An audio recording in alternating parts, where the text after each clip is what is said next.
हमारी सभी latest videos देखने के लिए चैनल को सब्सक्राइब करें और नोटिफिकेशन बेल को दबाकर ऑल नोटिफिकेशन पर क्लिक करें।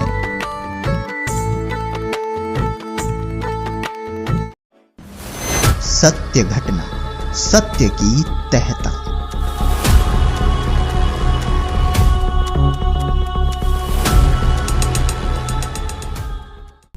दुख कोई सा भी हो, आर्थिक हो चाहे शारीरिक, मानसिक हो चाहे भौतिक, दुखों से निजात पाने के लिए व्यक्ति क्या कुछ नहीं करता।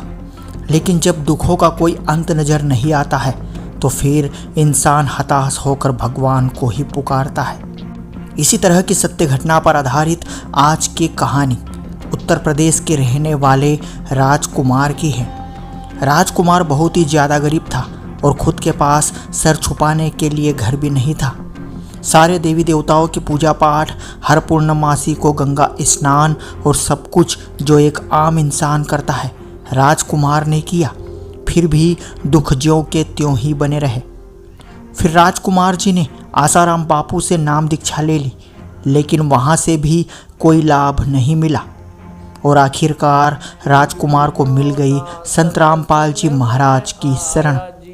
जो ना सत्संग में आया, भेद ना उसे भजन का पाया। राजकुमार जी ने बताया कि किस तरह संत रामपाल जी महाराज के लिए किसी का भविष्य बताना कोई बहुत बड़ी बात नहीं है। महाराज जी ने दर्शनों की लाइन में देख करके दूर से ही बोला, मतलब भक्ति में आस्था तो बहुत है आप लोगों की, लेकिन यहाँ आने में बहुत टाइम लगा दिया था। और उन्होंने कहा था कि आप मतलब हमसे बिना बात करे ही सदगुरुदेव जी ने बता देखा आप करावल नगर दिल्ली से आए हो, ये ज्ञान तो आपने 1 साल पहले सुना था और इतना टाइम कैसे लगा दिया, ये ज्ञान तो जादू का काम करता है। यानी हमें ये एहसास हुआ कि ये तो स्वयं परमात्मा है।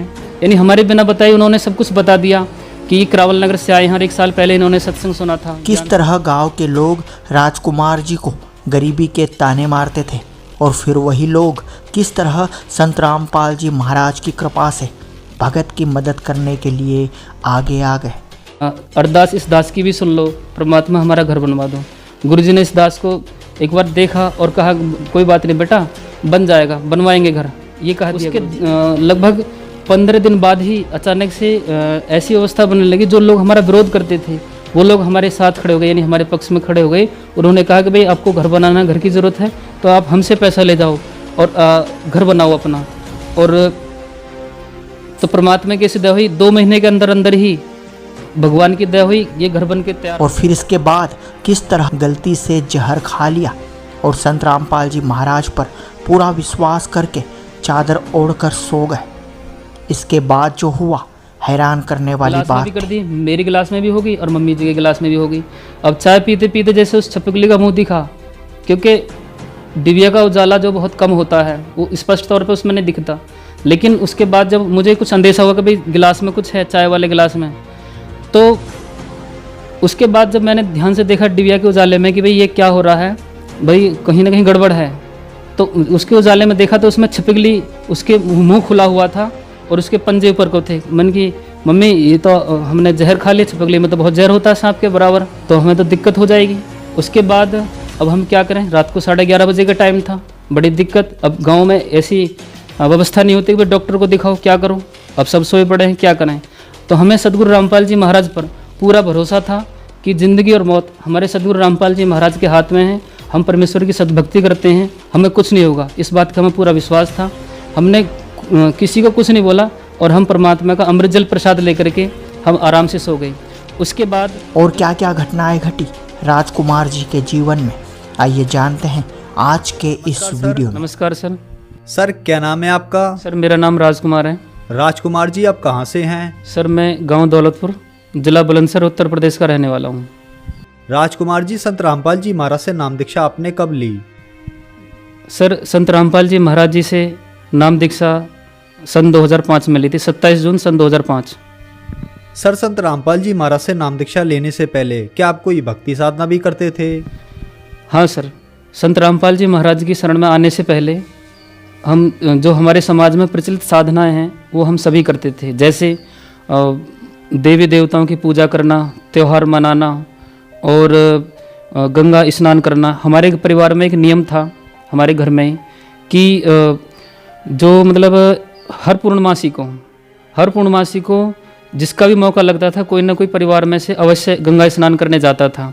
और इस नियम का लगभग 5-7 साल जो हमने पालन किया। जैसे कहते हैं ना, देवताओं की भक्ति करने से, भगवान की भक्ति से दुख दूर होते हैं और जो परेशानियां आती हैं वो टल जाती हैं। ऐसा कुछ भी हमें नहीं दिख रहा था जिसे ये कह सके कि भाई देवी देवताओं की पूजा करने से ये सुख मिलते हैं।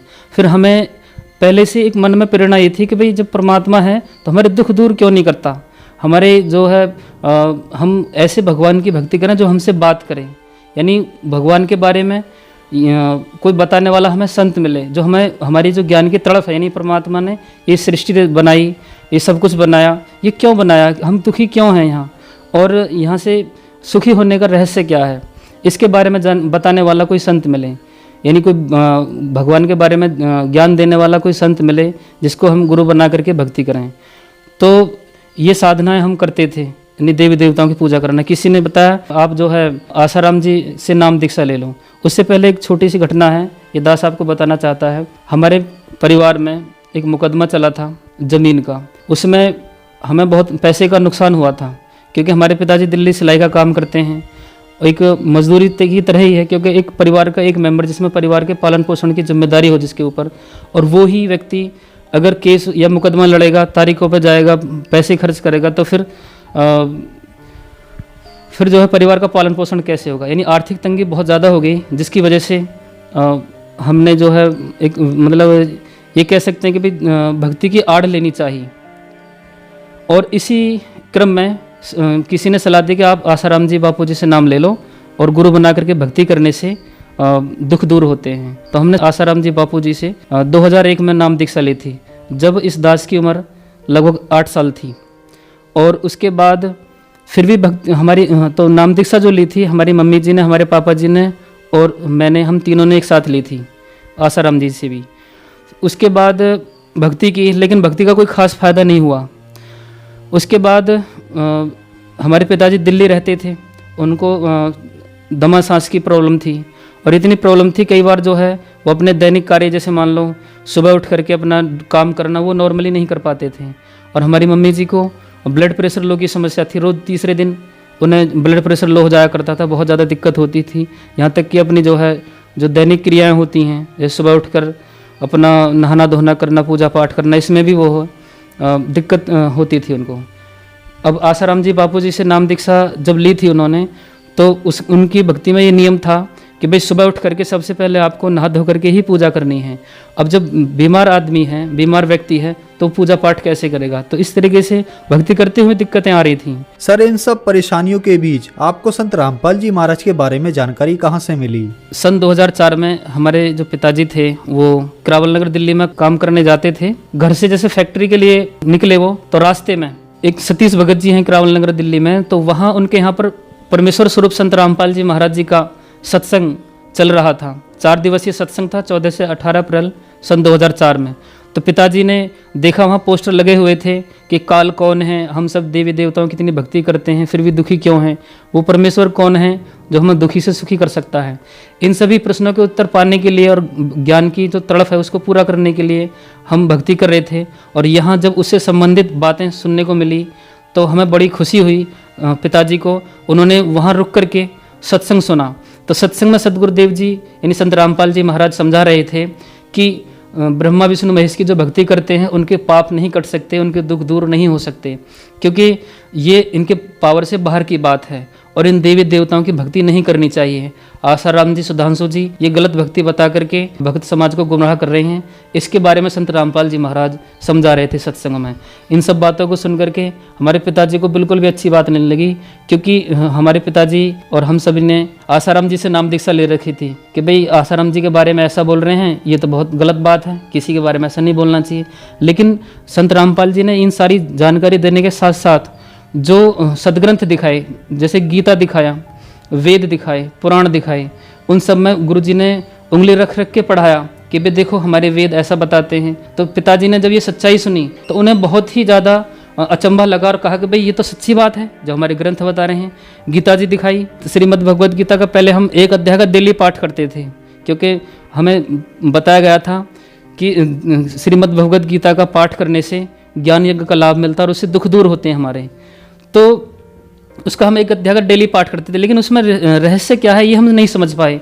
जब संत रामपाल जी महाराज जी ने प्रोजेक्टर के माध्यम से श्रीमद् भगवद गीता को पढ़ाया और उसके वास्तविक ज्ञान से परिचित कराया, तब पिताजी को बहुत मतलब अचंभा हुआ कि अरे हमारे सदग्रंथ ये बता रहे हैं और हम ये साधना कर रहे हैं, इसलिए हम दुखी हैं।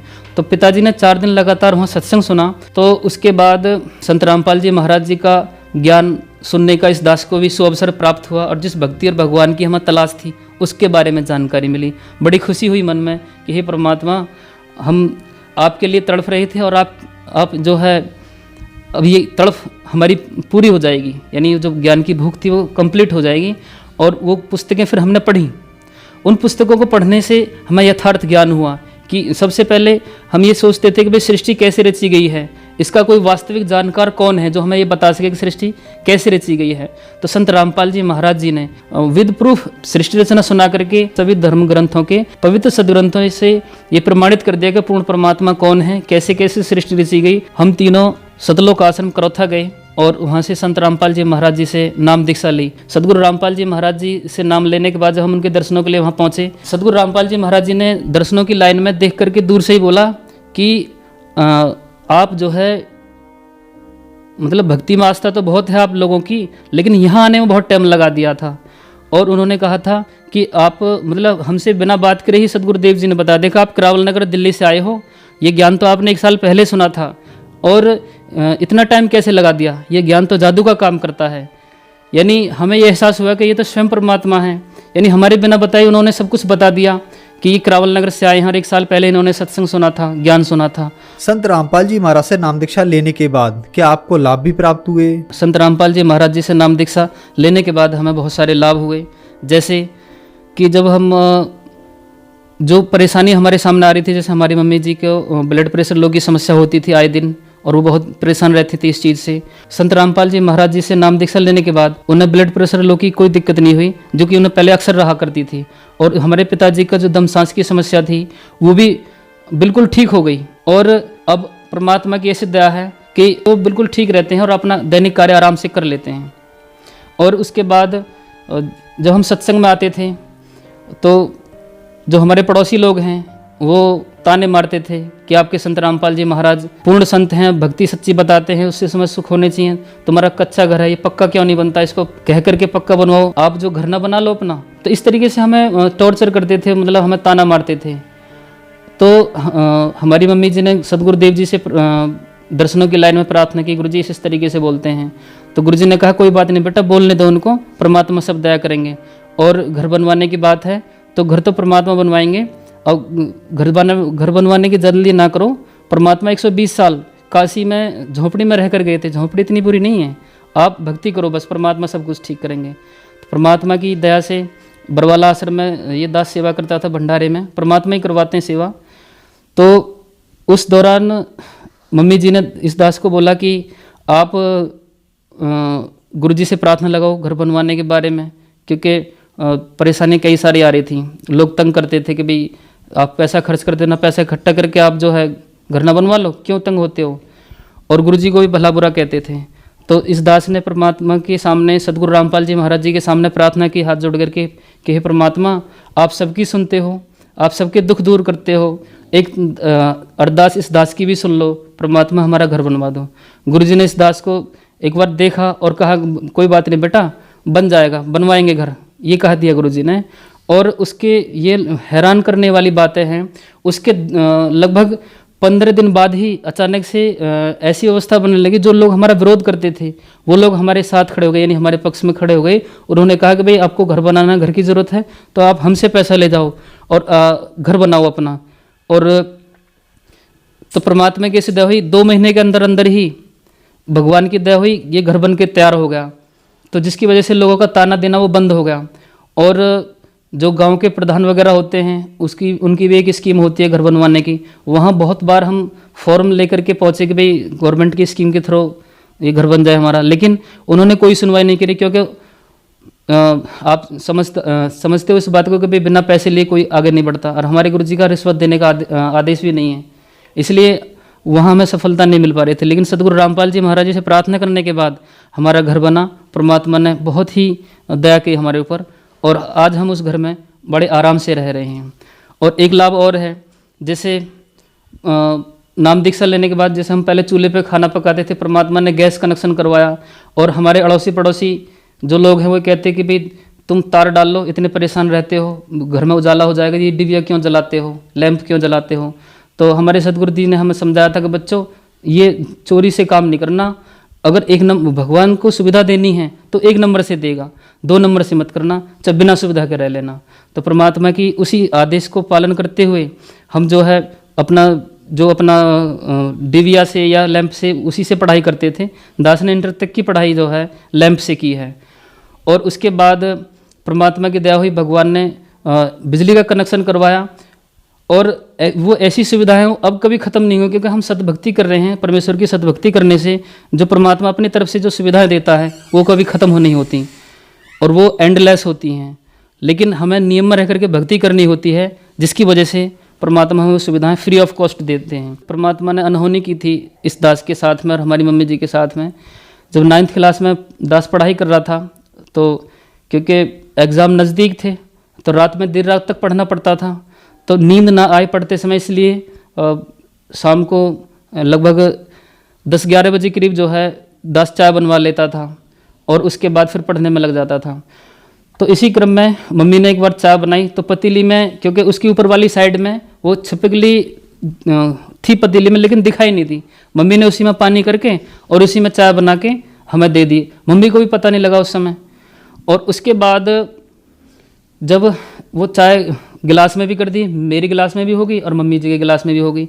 अब चाय पीते पीते जैसे उस छिपकली का मुंह दिखा, क्योंकि डिबिया का उजाला जो बहुत कम होता है वो स्पष्ट तौर पे उसमें नहीं दिखता। लेकिन उसके बाद जब मुझे कुछ अंदेशा हुआ कि भाई गिलास में कुछ है, चाय वाले गिलास में, तो उसके बाद जब मैंने ध्यान से देखा डिबिया के उजाले में कि भाई ये क्या हो रहा है, भाई कहीं ना कहीं गड़बड़ है, तो उसके उजाले में देखा तो उसमें छिपकली, उसके मुंह खुला हुआ था और उसके पंजे ऊपर को थे। मन की मम्मी ये तो हमने जहर खा लिया, छिपकली में तो बहुत जहर होता है सांप के बराबर, तो हमें तो दिक्कत हो जाएगी। उसके बाद अब हम क्या करें, रात को 11:30 बजे का टाइम था, बड़ी दिक्कत। अब गांव में ऐसी व्यवस्था नहीं होती कि भाई डॉक्टर को दिखाओ, क्या करो, अब सब सोए पड़े हैं, क्या करें। तो हमें सदगुरु रामपाल जी महाराज पर पूरा भरोसा था कि ज़िंदगी और मौत हमारे सदगुरु रामपाल जी महाराज के हाथ में है। हम परमेश्वर की सद्भक्ति करते हैं, हमें कुछ नहीं होगा, इस बात का हमें पूरा विश्वास था। हमने किसी को कुछ नहीं बोला और हम परमात्मा का अमृत जल प्रसाद लेकर के हम आराम से सो गए। उसके बाद जब सुबह हम उठे तो हम ये सोच रहे हैं कि भाई हम मरे नहीं, परमात्मा ने दया कर दिया। और इस तरीके से उठे हम बिल्कुल फ्रेश मूड से, जैसे कि शाम को बुखार की दवाई खाने के बाद व्यक्ति सुबह उठता है एकदम फिट, इस तरीके से हम उठे। कोई दिक्कत हमें किसी तरीके की नहीं हुई। अगले दिन जब डॉक्टरों को बताया कि भाई इस तरीके से हमारे साथ ये दिक्कत हुई, तो डॉक्टर ने बताया कि अगर चिकनाई में छिपकली गिरती है तो उससे नुकसान होने के चांसेस नहीं रहते हैं, लेकिन चाय में तो कोई ऐसी चीज़ ही नहीं होती, इसलिए तुम्हें तो मतलब बहुत दिक्कत होनी थी, तो तुम्हें मतलब उल्टी होनी थी तब बच सकते थे, या फिर जो तुम्हारी मौत होनी थी। तो इस तरीके से परमात्मा ने हमारी जीवन रक्षा की।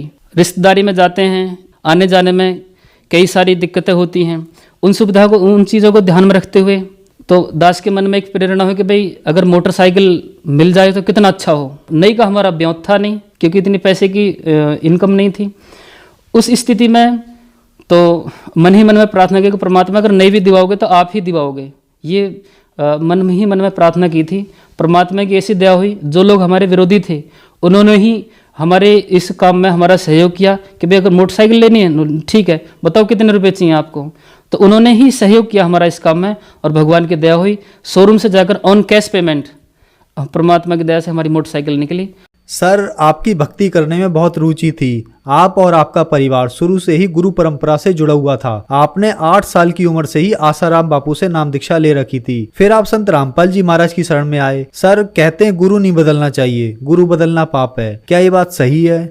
नहीं, ये बात बिल्कुल गलत है। बताया जाता है कि मनुष्य जीवन बड़े मुश्किल से मिलता है, और इस मनुष्य जीवन को प्राप्त करके जो लोग सच्चे गुरु की तलाश करके भक्ति नहीं करते, वो उनका जीवन ये खराब हो जाता है। और सच्चे गुरु की पहचान के विषय में सदग्रंथ बताते हैं, जैसे श्रीमद् भगवद गीता अध्याय 7 श्लोक 22 में बताया कि बहुना नाम जन्मा नाम अंते ज्ञानवान माम प्रपदन्ते वासुदेव सर्वमिति स महात्मा सो दुर्लभ है। यानी पूर्ण परमात्मा ही, घट घट में वसने वाला परमात्मा ही सब कुछ है, ये बताने वाला संत बहुत मुश्किल से मिलेगा। यानी संत रामपाल जी महाराज ही वो संत हैं जिसकी वजह से हमने आसाराम जी को छोड़ करके संत रामपाल जी महाराज जी की शरण ली, क्योंकि मनुष्य जीवन का मिलना बहुत दुर्लभ है। अगर ये अधूरे गुरु के चक्कर में ये जो जीवन बर्बाद हो गया तो इसका कोई मोल नहीं लगेगा, यानी हमारा जीवन बेकार चला जाएगा, हमें सद्भक्ति नहीं मिल पाएगी। इसलिए सच्चे गुरु की जब हमें तलाश हुई तो पुराने गुरु को छोड़ने में परमेश्वर भी बताते हैं कि कोई दोष नहीं है। जैसे जब तक गुरु मिले नहीं साचा तब तक गुरु करो 10 पाँचा, ये परमेश्वर कबीर जी की वाणी है। उसमें वो समझाते हैं कि जब तक सच्चा गुरु नहीं मिले तब तक जो है गुरु बदल सकते हैं। जैसे एक डॉक्टर से कोई बीमारी ठीक नहीं होती तो हम बीमारी ठीक करने के लिए दूसरे डॉक्टर के पास जाते हैं, तो उसमें दोष नहीं होता, ये तो जीवन रक्षा हुई, बहुत अच्छा हुआ। तो गुरु बदलने में कोई दोष नहीं है। ये धारणा गलत बना रखी है कि गुरु बदलने से दोष लगता है। धन्यवाद सर। सच्चाई, सत्य घटना, सत्य की तहता।